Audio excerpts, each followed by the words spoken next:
After teaching Power BI for many years, a common question that I get from students is, what's the difference between M code and DAX code? And you know what? It's a great question. While the differences are notable, it may not be initially apparent when and where each language is used. So, to start off, M and DAX are two distinct and different functional languages that are used within Power BI.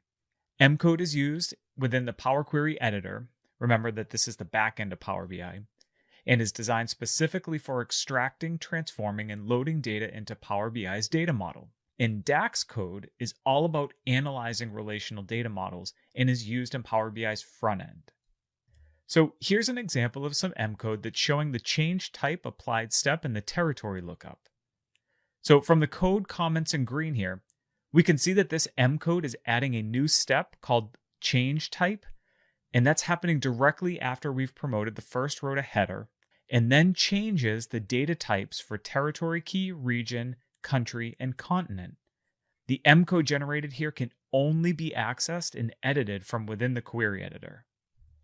Next, we've got an example DAX measure that's been created to only count the total number of bike returns. The first piece to understand is that DAX can only be written against tables that are within your data model. And second, because of the way that DAX is evaluated, this example expression takes into consideration filter context from the report, which we'll dig into a bit later in this section.